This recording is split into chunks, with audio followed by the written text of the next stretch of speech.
Dr. Johnson, welcome back to, what are we, episode 3 of the In This Together docuseries. It's good to see you again. Good to see you, Stephen. I think this is number 3.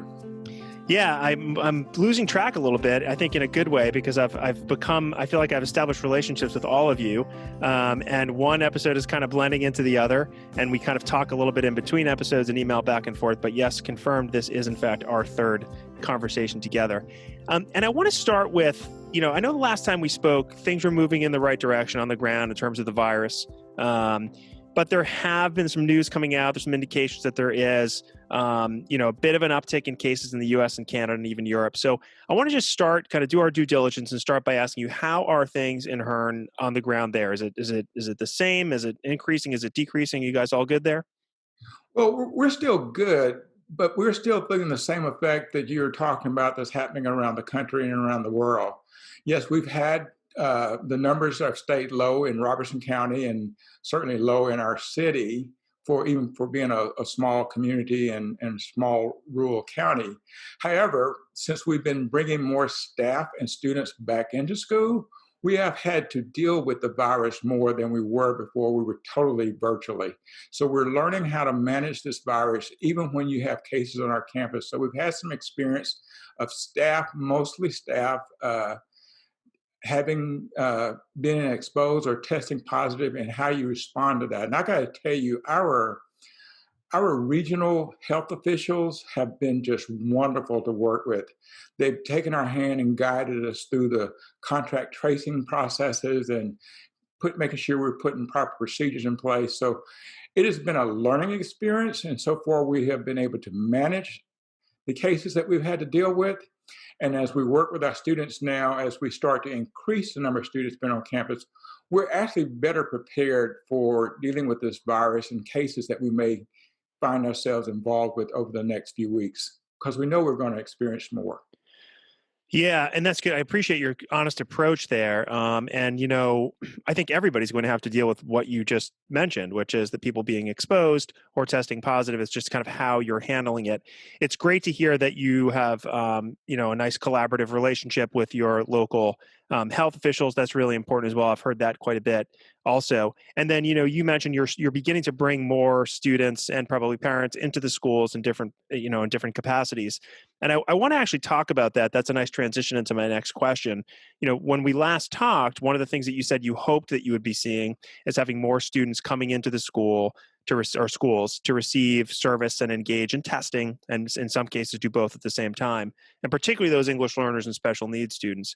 It sounds like that is happening based on what you just said.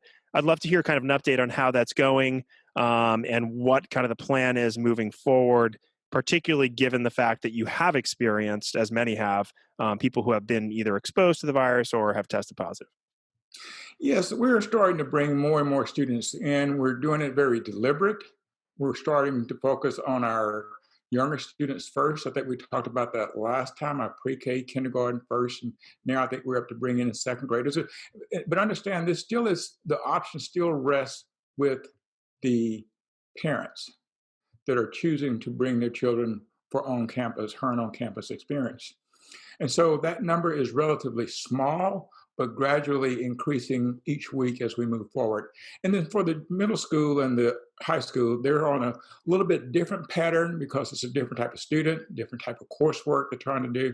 So it is happening all across the district, but especially we're monitoring our elementary schools as they bring in more and more students each week, and sometimes twice, 2 grades in the same week, to increase the number of students that the parents want them to be in school, and we want them all in school eventually, but we're just taking a gradual approach.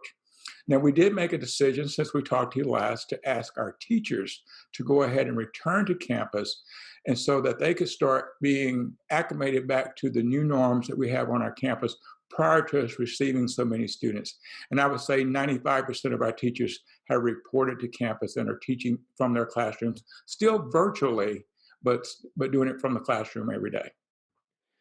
Yeah, that makes sense. And you and I've talked about this with, I think every member of or every person who I'm interviewing for in this Together docuseries at first gave teachers the option to either come into school or teach from home at the beginning. But it certainly makes sense if you're kind of going to make that transition to begin transitioning teachers in so that they can be ready, get a feel for the classroom and see where it goes from there. I want to ask you one follow-up question about your kind of staggered approach to bringing students in, maybe at the elementary levels first, and then at the middle and high school levels later. Equity is a big issue, and that's kind of why we're doing this docu-series. I recently sent a poll out in our ELL community brief, and one of the questions that I asked on the poll, and we got about 100 responses so far, so it's a small group. I asked, do you feel that English learners in your district have had equitable access to services and instruction this school year? And 77% of people said no. And I want to tie that into kind of what's happening with you and that staggered approach. I get the impression that a lot of these people feel that because English learners are remote and because they have specific challenges that make remote more difficult, they're not. The feeling that the teachers have that responded to this survey or the educators have is that they're not receiving equitable access to services. So tying that back into your statement just now, are you seeing it all that the students, and I know it's elementary and high school, so it's different, but are you seeing that those students who are now in school, at least some of the time, that they're maybe able to make more strides than the students who are not? That's one. And two, are you seeing that the results of the survey that I just mentioned where you are? Well, I think the answer is yes, but I think you have to quantify that response because you're surveying across the country during a pandemic. Uh, I would imagine if you surveyed, if there's some surveys out there a year ago before the pandemic, there was probably some serious questions about the equity. I think that's why we're here today. Another reason why we're here today is because of the equity issue. Equity didn't just begin, the equity challenges we're facing didn't begin with the pandemic. They've been going on for years and decades in this country. And we're all soldiers working to improve the equity for all of our children. And in this case, specifically, we're talking about EL students, but you know me well know I'm thinking about all of our students as Mm-hmm, well. mm-hmm. So we know that there's an equity issue there. It didn't come with the pandemic, and it won't leave with the pandemic. So it'd be interesting to see what the difference in that issue is as it is compared to the pandemic, because all of our students are facing equity issues right now because we don't have them in person as much as we would like to. But there's another thing we want to survey our staff and our parents and our students on is safety. You know, we're a predominantly Black and brown community school system. We're 90+% African American and Hispanic. We have more of our parents that wanted to have their children taught virtually than they did than the ones that wanted them to be taught in person. And we can talk a lot about why do you feel the parents feel that way. But as we said before, when you look at some of the reporting of what has been happening nationally and globally, but in this country nationally, this is a population that's been impacted the most by this virus. Mm-hmm. And our parents are very educated to that fact. And I think are very concerned to that fact. So, no, I am not pleased with the equity issues that we're facing before this pandemic and during this pandemic. But I am pleased that we're doing the best thing to make sure our children are safe as possible during the pandemic. And then we'll continue to work to try to improve the equity for all of our students. But again, specific for the EL students that we've been talking about the last 3 weeks or 3 sessions.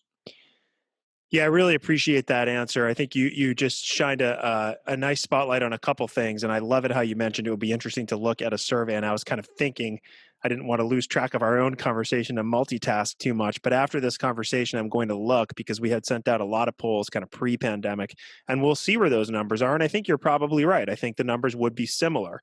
The nice thing here is that as you and I have talked about before, and I've talked about with a lot of people, is that this pandemic is shining a light on those inequities, and it is allowing conversations like this to happen, at this level and at much higher and lower levels, which is really great.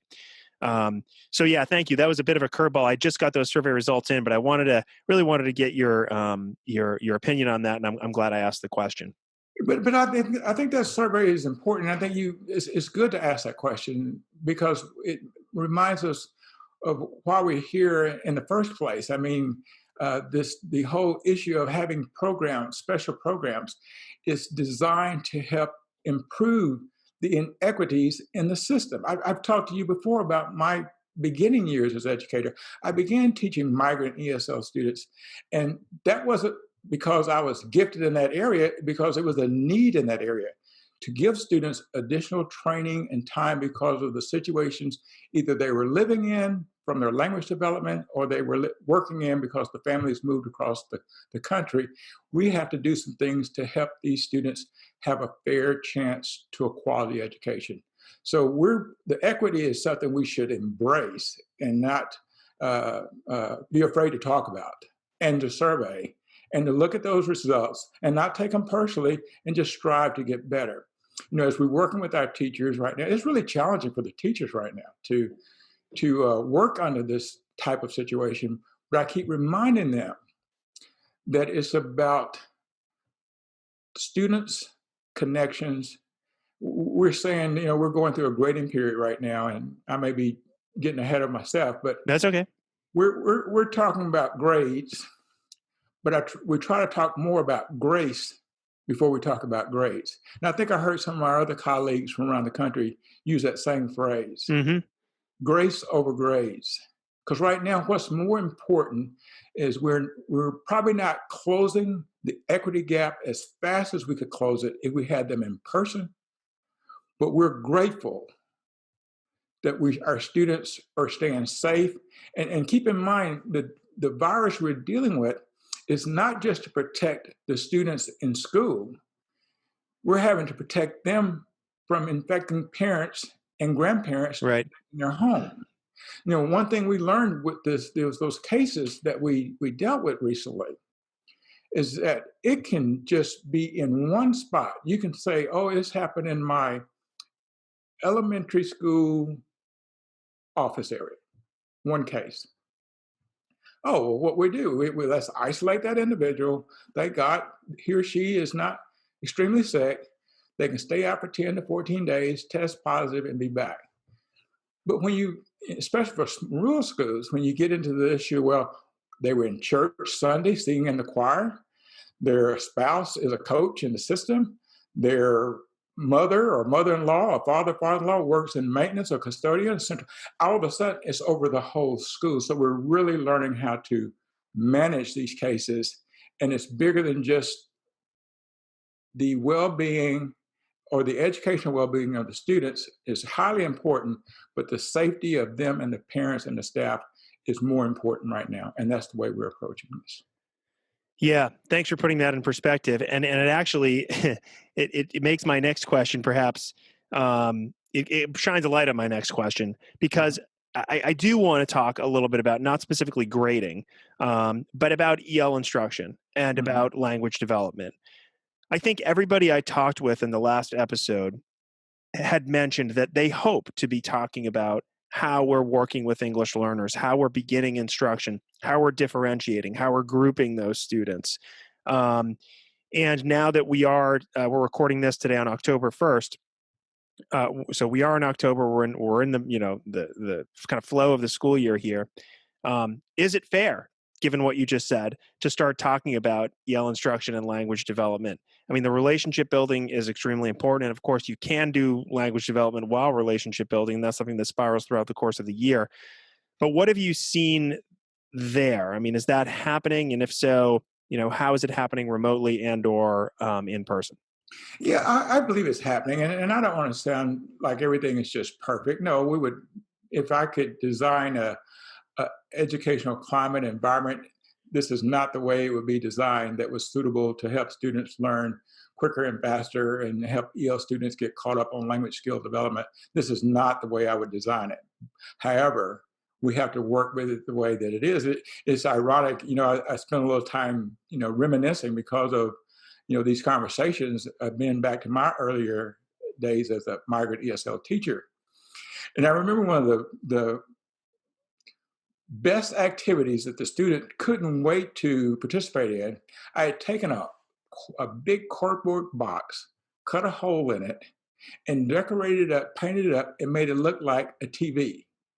And we would get inside of that and practice our language skills, imitating different things on the television, whether it was the sports or the news or their favorite show or cartoon. They couldn't wait to get into that box to talk like they were on TV. Now you can see students actually seeing themselves Yeah. on the screen. Isn't that amazing how far we've come? So there are some things that are happening. They're definitely at least not just totally preventing language development from happening. There is at least some improvement in our educational systems. So even under these circumstances, our students can still look at devices, have a headset on, visit with their teacher, visit with their students, and get something compared to if this was back in the days when I was teaching, there would be nothing. And so we're taking advantage of what we have right now. So yes, I do see us still working at this very diligently. And so the emphasis I'm moving with our staff for all of our students, including our EL students, is quality time.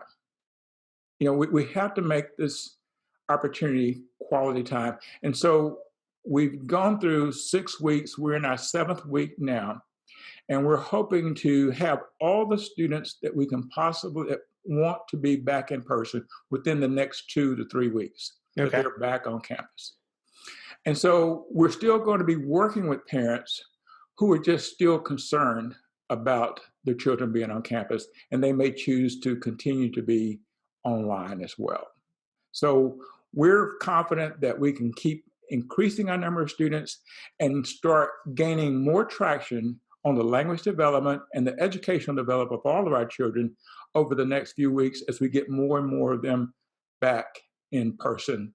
But again, as I've said before, we will want them to continue to use the technology we've been training them on and teaching them on as we develop in-person instruction. And then hopefully with what we've gained from the experience with virtual instruction, we're going to be getting time and a half Right. going forward rather than just the school time period.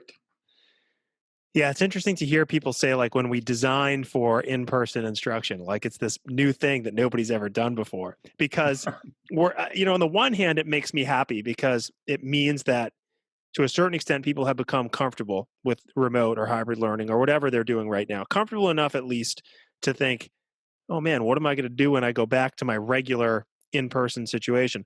On the other hand, I'm obviously well aware of the reality that it's not just going back to teach the way that you taught before. You're going to have um, safety measures in place. It's not going to be the same in terms of like using manipulatives and grouping students together. So it is scary, but I do kind of leave that little bit of hope that people are sort of becoming accustomed to using the technology that maybe they weren't used to before, and so that's where that time and a half comes in that you're talking about, that people can continue using that. But I just think I find it really interesting and somewhat ironic that I talk with people, they'll literally say, my greatest concern right now is what's it going to be like when we go back to school. And it's just very complicated, obviously, and there's a lot that goes on there. All right, so I want to talk a little bit about the events that you've been having, both online and in person. We talked last time about Eagle check-ins, what you're doing in there, and that had allowed your staff at that time to reach over 600 families, which for a district of your size, a small district, was a huge accomplishment. And I'm sure there's been more since then. I'd love it for you to provide an update on those events, because people are trying to do those, and now people are trying to say, how can we do some of these in person? There were a few that you were doing, I feel like, in person that were socially distanced and that were working the right way. So I'd just love to hear an update on that, because I think that that's something that people are thinking a lot about right now. So how will you go about continuing to do those so that you can reach students and their families in the most equitable way possible? Yeah, and I'm extremely optimistic that through this pandemic and through the situations we've had to develop and the systems we had to put in place to communicate with our students, which gave us, since they're in the home, we're communicating with a lot more parents. Uh, and even the teachers are communicating more with the parents because many times, especially with the younger ones, they're right there with them, you know, in the Zoom classroom on the platform while they're going to school at that time. And so we're hopeful that that connection and building that relationship with the parents over the first 6 weeks of the school year, we actually know it is stronger than it was the first 6 weeks of the last school year because of the number of parents we're able to communicate with. Unfortunately, many of our parents may be home because they're not working right now, but at least the advantage is they're getting to be closer to their children while they're going through classes and building a good relationship, a better relationship with his teachers on a daily basis. Our check-ins are still going on. We're learning a lot about the viewers of the check-in. The numbers are still growing, even though we have contacted uh, directly over 600 uh, staff. I mean, parents. Our enrollment now is over 730. Great. So that number has actually increased exceeded what we were planning for at the start of the school year. And I know a lot of schools have been faced with a drop in enrollment. Our enrollment actually has increased over this pandemic, the start of this 2021 school year. So we're noticing the trends now, and that I think similar to some conversation you and I have had offline, that people have different viewing and listening opportunities, Yeah. and we're noticing that more and more of our parents, we would assume, are viewing later rather than the actual live broadcast that might be happening every Friday at 12 o'clock. And we're going to also look at those times to see if it might needs to be adjusted. I still like, Sunday afternoons is one of my favorite times to have a call out. We use Blackboard Connect to call out to our parents, and that's where we're actually calling out to probably closer to 700 parents. But that's a short, important message about the start of the next school week or what might be changing in the routines the students might be using as far as food service and school and things of that nature. So we're still using both of those platforms weekly, and we can plan to continue to do that. As far as the in-person contacts, we're having more of that, but that's being more one-to-one. We're really staying away from any group meetings. The one thing we've learned about this experience with this virus is the issue of contact tracing, Right. which is really important. And I'm sure many of your listeners have dealt with that, or if they're going or will deal with that in the school setting. And the one thing you want to do as we're transitioning more and more students on campus and working more with our teachers and eventually with our parents too, is still practice good social distancing. Because when you do need to determine who might need to be quarantined or put in isolation, that contact tracing is vitally important. So when they come to say, well, have you been around the superintendent? No, because he won't let anybody within 8 feet of him. And so I want to model those kind of measures for everyone. Now, obviously, it's different for our teachers and for our students and for some of our other frontline workers, but still try to limit your contact with individuals and make sure you stay within the social distancing guidelines. That will help you when you get into the contact tracing. So that's why we've been slower in having group meetings with our parents in larger groups until we're confident that the virus has subsided significantly, that the threat of a spread is very, very minimum. Yeah. It's one of those things where I feel like if you start too early and you bring in large groups or even medium-sized groups into the school, there is so much, and I've experienced this myself, with friends and family. There is so much just human nature involved in our day-to-day interactions, this muscle memory that we built to give someone a hug or a high five or a pat on the back or whatever the case may be. And I feel like, we hear social distancing all the time. Obviously we know what works, but to really like break that muscle memory that we've had for years requires some training, for lack of a better term. And I guess if you're training with smaller groups of people, you can kind of build up that muscle memory, again, for lack of a better term, so that when larger groups are in place, you kind of resist that urge, that just human urge to be in contact with others. And That's exactly. maybe that's obvious. I don't know if I'm stating the obvious, but that's what I was thinking about when you were mentioning that. Well, no, I think it may be obvious, but sometimes the most obvious things is, and the simplest things are the things we need to practice the most. I know that's what I've been hearing from my teachers and campus administrators, that they really value the gradual increase. They feel like they're able to get the teachers on campus first, get them acclimated, get small groups of students on campus, get them acclimated, rather than dealing with a large number to begin with. I told you about us working with the regional health departments over the past few weeks. And keep in mind, obviously this is a national broadcast, so it's going to be different in every area of this country. And I'm not suggesting that the way we're doing is any better or worse than the way anybody else might be reopening their school. But one of the things that they did tell us is that more of the schools that started in person, over 40% of those campuses have had to shut down Mm-hmm. for a few days or a few weeks already this year, and the number is actually getting closer to 50%.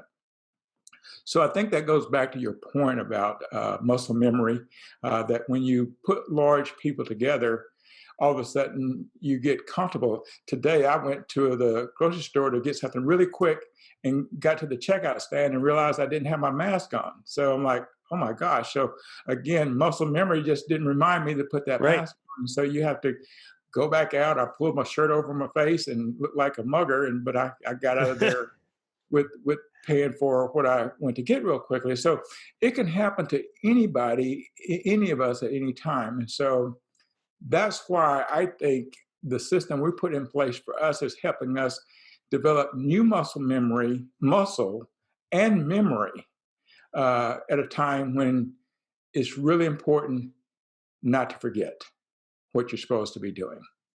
Yeah. And when it's so easy to forget. So Yes. I'm glad we talked about that. I was in the middle of making that statement and I said, is this too obvious for everybody? But I just feel like it's really important, and Mm. it doesn't seem to be a part of every conversation that I hear. Social distancing certainly does, but the idea of making sure that you're kind of in a group setting like a school and you're going back, to make sure that you're gradually going back. I think that's important. Well, there's an urgency to get the students back in school because we all know that in-person learning is going to increase their learning. So I don't fault those for trying to do it quicker than we may be doing it. It's just you have to kind of depend on the community you're working with and the students you're working with and your staff to make the best decision for you and your school district. Sure.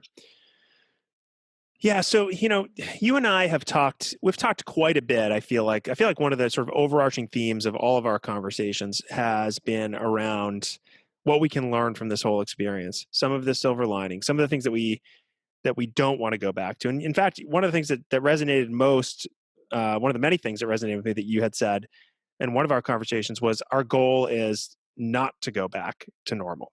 And you mentioned earlier the idea of time and a half. You have this technology now. You're going back to school. You'll be able to do things even better. And I think that you've alluded to this a little bit in our conversation today, but I'd love to hear a little bit more if you've seen sort of any indications, maybe with the kids that are beginning to go back to school, or maybe even in a remote setting, if you've seen any indications of what school might look like in a not sort of normal way, and if that makes any sense, like, particularly for ELs and these vulnerable student populations, um, are you seeing your teachers or your teams do anything that's like, wow, this is now they're using what they've learned, they're using the skills that they already had, and it's not normal, but it's better? I think there are some signs of that. We'll certainly, the more students we bring in, the more chances I get out to see staff and students at work. I think the trend will continue. What I'm seeing is the different ways that students can be learning in the room, in the classroom. And some of that is coming from the systems they've put in place for the student to be learning at home. I was talking to someone this morning about the different ways that children learn. And they actually said, remember, some of the students they reminded me, some of the students that are struggling with virtual learning were struggling with in person learning. Mm-hmm. And some of the students who are struggling with in person learning are doing better with virtual learning because they work better more independently. So I think our assessment of how students can find the best learning modality to work in is actually increasing and should help us in the classroom, that you'll see a lot of different ways that the teachers can use technology and the different grouping and methods of teaching that they have, developed over the years to give the students exactly what they need in a way that they can benefit the best. So hopefully, what I'm seeing early on is the signs of different groups of students working on different projects and being very comfortable, and maybe less time lost because they've been using this technology and this equipment. And probably more important than the technology is the programs they're using now. Mm-hmm. We have introduced a lot of new programs, different management systems that the students are able to get into much quicker and faster and easier. And I think technology is going to help us create more diverse learning opportunities for our students. One of the difficult challenges, whether you're 22 kids in the classroom or 11 in the classroom and 11 at home, is getting to the level that that child needs to be successful. Yeah, and it sounds like a lot about what you're talking about now is just getting to know more about how your students learn. And without this sort of forced remote learning experience, we may not have known that, Juan does better in a virtual environment, and, Emily, struggles in the virtual environment and also struggles in the classroom environment. And getting to know what is it about that particular student that either inhibits or, in the best case scenario, accelerates their learning. And so I'm glad that you're looking into that. And I know it's probably too early now to sort of, you said there's some indications, which is kind of all I was looking for.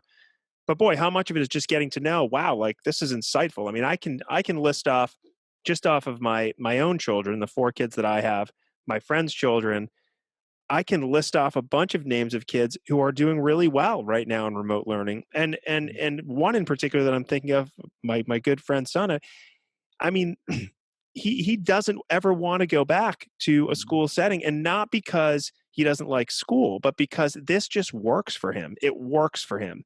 Whereas, I could say one of my kids right now is just, he needs to go back to school. And there's certainly a grade element there, and a development, element as well. And I'm not saying that school shouldn't be for, that we shouldn't go back to school. But what I am saying, I guess, is that we're just getting to know who these kids are more. We're in kind of a, not a way that we wanted to or expected. But if we can use that to our advantage, we can really tailor the learning program to the students that we're serving. Yeah, we've looked at learning styles for Right. students for decades. And what style do they learn the best? And again, taking a more proactive approach to what we're doing during this time is the approach that I think is best suited from a leadership perspective.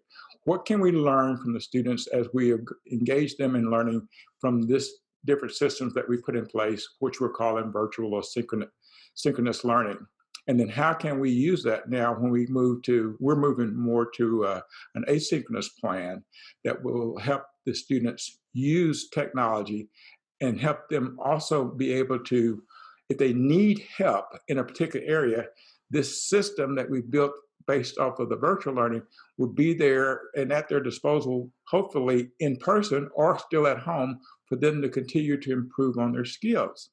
And so the one thing I think people overlooked is, and I remember back when I was doing migrant education, we had the ability to track our students from one district to another district in the state and to another district in another state.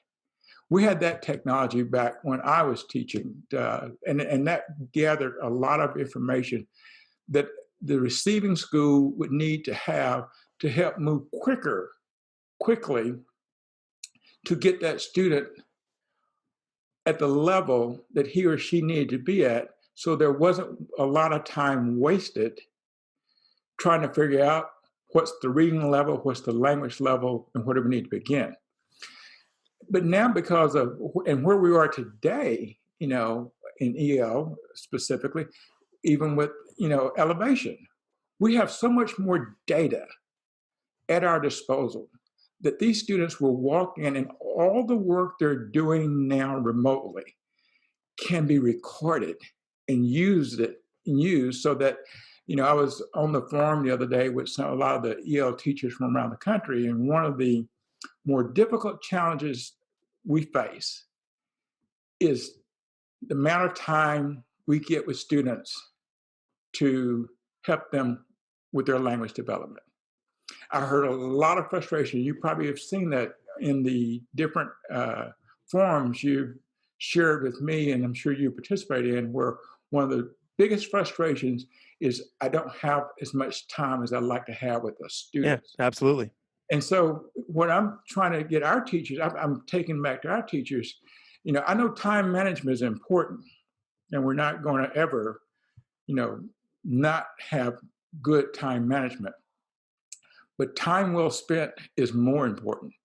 And with the data we're collecting from these systems that we've been building over the last 6 weeks, it's going to be so valuable to make that quality time that you have with those students, that 30 minutes or 45 minutes or hour every other day or whatever it might be, more important and valuable to the student. So it'll make that time well spent, even though you're fighting, a time management problem because you have so many students to see and very little time to see them in.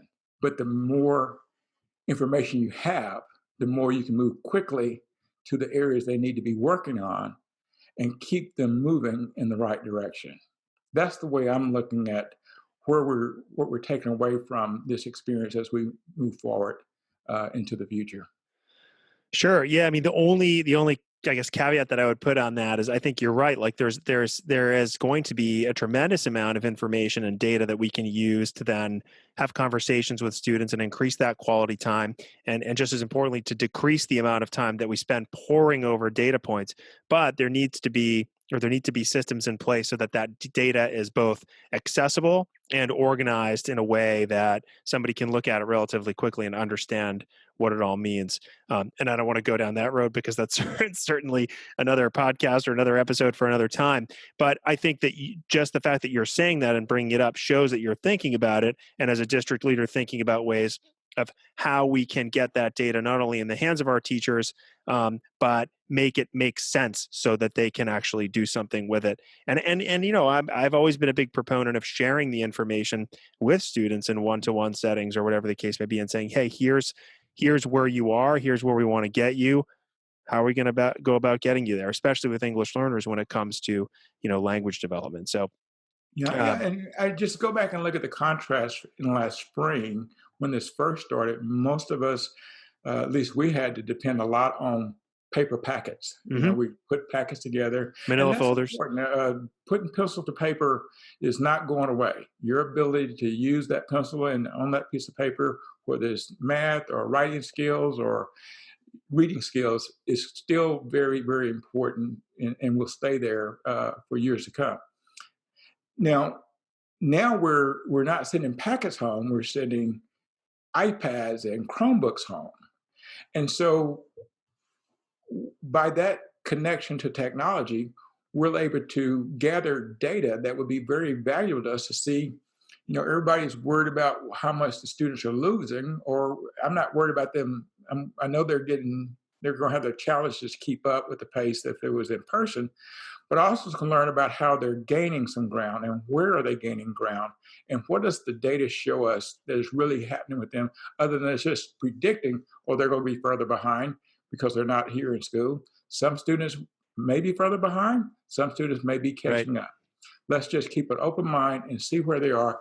And the more data we can gather in and collect over this period of time, the more valuable it'll be for us moving forward into the next 6 weeks and into the next semester, and most importantly, into the next year.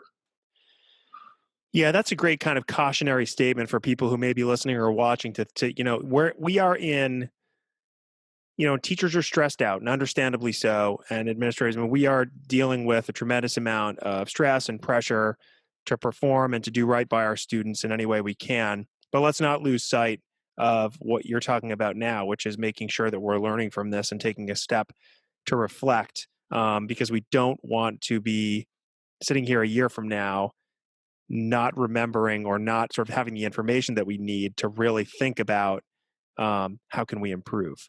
Right. Um, so I'm glad you mentioned all that. That wasn't really something that I was sort of expecting you to talk about today, but I'm really glad we went down that road because I think it's really important. Okay. Um, so I want to wrap it up with a couple questions that I've actually, I mean, these are questions that I've asked you before, but I think that they've produced some, I think, really interesting responses. And the first one is, in the last couple weeks since we last talked, Mhm. have there been any sort of big surprises that you haven't gotten into yet? What's been the biggest sort of surprise as you've gone through the last couple weeks?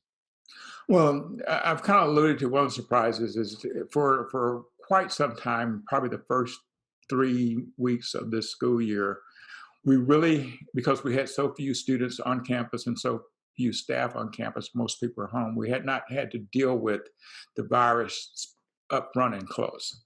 So that's been you probably can detect some of that from what I've shared with you. That's been a challenge, and it's something that I would, I'm sure lots of individuals have differing experiences in dealing with the virus, both personally as well as in the professional setting. But that is something you just need to be very well trained in and skilled in. And we have grown so much in our understanding of this virus by working with some quality individuals that have shown us to lower our fears and look at it realistically. And this is how you do it. And it's so complicated, at least in Texas, it's been kind of complicated, or at least for me, it's been complicated, whether you isolate for 10 days or 14 days. And, those things have been difficult, but because we've experienced it recently, now even I feel more confident in giving directives on how we should handle each situation that has come our way. And you're going to have some experience at that, because more than likely you're going to be dealing with that at Hmm. some point in time. And so even though that's somewhat of a negative, but I think it helped us to be better prepared for increasing the number of students and staff that we have on campuses. If we'd not have had that experience, I think we'd have been floundering and maybe have made some big mistakes with large number of students and staff on campus, that we won't be making those mistakes now that we've had the experience with a small number of staff members early on in the school year.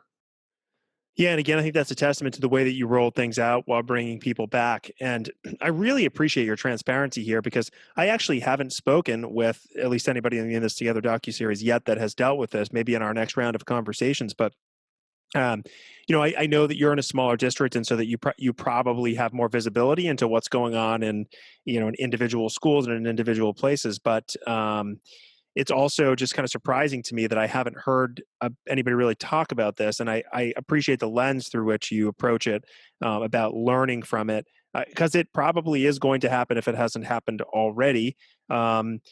And I just think it's one of those things where for some it's out of sight, out of mind. We have all these plans in place, but until you actually deal with it and see what it really looks like in your particular context, Mhm. how do you go about doing it? And if you do it in a situation where you have everybody back, that could be certainly a little bit more difficult. Sure. So give us a preview of what's coming up for you all in the next few weeks. We'll chat again in the next couple weeks, but what is on your plate right now? What's kind of your biggest concern moving forward, and what do you hope to accomplish? Well, looking forward, we just met with all of our campus leaders this yesterday, as a matter of fact, to hear once again their transition plan, and we're looking at now activating our busing system. Uh, we have a plan to again gradually start bringing students that need transportation to school. We're asking our parents to, as much as possible, to bring their children to school and pick them up. But we know for some of our parents that's going to be difficult. So we're trying to work out a system to bringing more of our students into the school setting. And so that is starting to increase, as well as the number of students over the next 2 weeks that will be allowed to, if they choose to come on campus. And then we're trying to look at how best to educate children on campus, because when you switch from virtual to in person, that can put a lot of pressure on teachers when they may have so many students in their presence, and then so many students at home virtually. Yeah, And that's so, causing a lot of anxiety among a lot of teachers that I've been speaking with because they feel, how do they do both, and how do they provide an equitable experience to both groups? Sorry to interrupt. I just wanted to interject there. and I'm glad you said that, because I'm trying to protect our teachers with that, because I told them yesterday, or not the teachers, the administrators, that I'm okay with them continuing to use the virtual learning centers in school while we're going through this transition. So more students may be coming to school, but it doesn't mean they necessarily have to be in every individual teacher's classroom. Hmm. For example, our athletic department is using the gym as a huge learning center for many of their student athletes. So they're coming there. They're all over the bleachers, all over the gymnasium with their devices, still taking the classes that the teachers in the building are teaching. And so I'm suggesting to our administrators to be creative and flexible so the teachers aren't stretched too far, too fast, having to monitor students that are learning virtually at home and monitoring students that are learning virtually necessarily in their classroom. So again, using these larger settings, it's been very effective. As a matter of fact, we finally got to play a football game the other day, and we had to go 2.5 hours to get to the game. So the team had to leave at 1 o'clock, which is during the school day. And for the first time in history in Hearn High School, the students didn't check out of class. Yeah. They took their devices, they took their hotspots, and they hopped on the bus, and they stayed connected for the next 2 hours till school was out. Hmm. And so we're learning to use the virtual concept even within the building. And then again, we'll take a gradual approach to getting the students back in their traditional classrooms, hopefully at a point to where there's very few students out there virtually, and those students can be learning asynchronous. They may be a little delayed learning, but it's not forcing the teachers to watch children in the classroom and children on the screen at the same time. That is very difficult to do, and I can imagine how some of our teachers are able to do that. But some of them are doing it now, but because they want to, they just wanted the Sure. children, and I respect that. Yeah, well, I'm sure on behalf of your teachers and as a veteran, longtime high school teacher myself, I mean, I really appreciate that because you have to. This is grace, what you're talking about here now. You have to be able to ease in. And what I really appreciate about all of our conversations, Dr. Johnson, is your gradual approach to making this happen, and your understanding that we are in a situation that's in many ways, the word is overused, but in many ways unprecedented, and just making sure that we're taking the right steps at the right time to get to where we want to go, but also learning from it. And I think the theme of this conversation has been taking those gradual steps, but also making sure that we're learning along the way, and figuring out not what the new normal is, but what the better normal is moving forward as we move ahead. Yeah, there's a new normal, and there's a new reality that we're learning to work with. I like that better. I like new reality better than better normal. So we'll coin that one. Well, Dr. Johnson, thank you so much for joining us on the third episode of In This Together. Really appreciate it. This conversation, I feel like, went in a few different directions, and so I appreciate your ability, and not only your ability, but your desire to kind of go in a lot of different directions and talk about many different things. Really appreciate it. Well, I appreciate you allowing me to do that. It's almost therapeutic for me to be able to talk about this, and I appreciate you bringing that out of me.